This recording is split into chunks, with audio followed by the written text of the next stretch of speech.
Welcome back here with Money, and we are discussing what's the best way of buying gold this AKSHAY Tritiya. We have some viewer queries up next on the show, so let's straight away go ahead and connect with our viewers. The first caller on the show today is Vivek Uppal. Let's find out what his question is. I think he's joining in from Hyderabad. Hi, Vivek. Actually, I want to invest 1 lakh rupees for the gold, on the gold. Okay. So actually, so it is a good investment, or I can go for some other else. Okay, all right, Vivek. We've been discussing this for a while now. Now he's got 1 lakh rupees to invest. What would you advise him? And along with his question, let me also ask you this, because while the sovereign India gold coin is, of course, is one aspect, as you mentioned, there is also the neighborhood jeweler. And a huge section of Indians would still opt to go to the jeweler. So what should they keep in mind? So I think two things. One, 1 lakh roughly is about 33 grams. Today's price. One doesn't know by AKSHAY Tritiya what the price exactly will be, but roughly 30 plus grams. What he should buy, obviously this is not buying for use, is buying for investment. Right. The 1 lakh rupees is not for use. Right. So obviously it will be some form of bullion or an instrument. The key there that I would tell him is that obviously you should buy something which is least expensive. And I think there clearly India Gold Coin scores over any other form through any other jeweler. But he will be able to get India Gold Coins in probably almost every jeweler as well. But would there be a cost difference perhaps? What is the difference between buying this India Gold Coin from your jeweler versus buying it from a bank? Is there Logically, there should not be a difference, because there is a fixed commission that the banks or any seller would make, really. So bring that home, worship it, do whatever with it.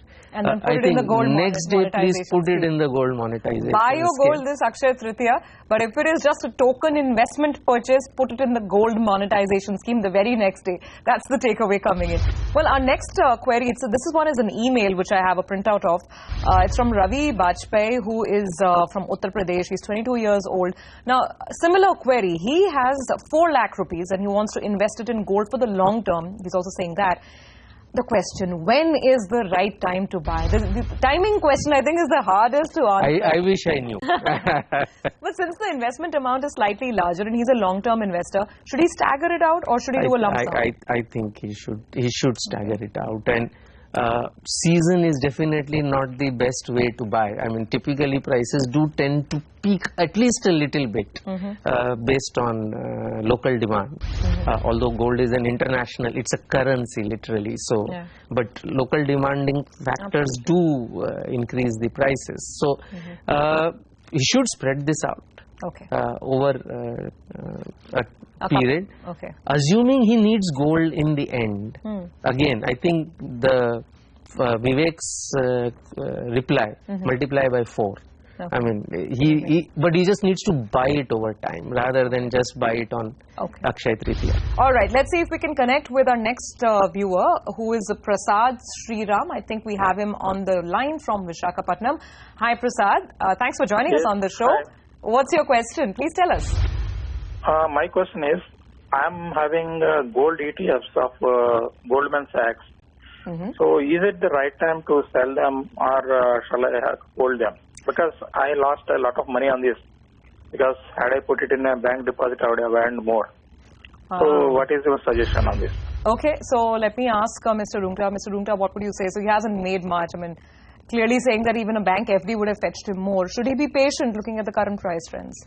Yeah, so I mean, when you had made the investment, what was the purpose, what was the period, and what will you eventually do? Suppose if the advice is to move out of gold, what will you do with the money? Is there a need for that money? And if so, when? Actually, I want to put it in a better investment portfolio, like some mutual fund or something, where some return is good. If you want higher returns, first of the thing is that you will have to be prepared for this temporary going up and down. On the long term, if you look at 10-year averages, gold has given returns of about 9.5%, post-tax definitely better than inflation.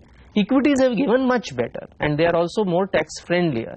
But the risks are different. And as we mentioned earlier in the program, this is not, what shall you say, in substitution for each other. Gold has its place in your portfolio, so has equities. So if this is the only gold investment you have, then I would suggest that you hold on to it, assuming your portfolio otherwise is much larger. But one thing you can definitely do is convert your gold ETF into a gold monetization scheme. Please check out, I'm not very sure, but I think in your ETF you are allowed to ask for physical gold back, in which case get physical gold back and put that into the gold monetization scheme. That way your investment in gold, instead of being a dead investment, it now becomes a interest generating investment. All right, Prasad, hopefully that advice helps you. And on that note, we're done with our viewer queries. Finally, any last thoughts or any final advice for our viewers? I mean, I guess the takeaway is that you should go and buy that India gold coin if you're just doing a token investment on Akshaya Tritiya day, right? Any other sort of advice in terms of actual purchases for those who are looking to make them? So, I think there is also a lot of purchases of, say, example, jewelry. Which is nothing wrong, because jewelry gives you pleasure. But please remember, when you invest in jewelry, it's not investment.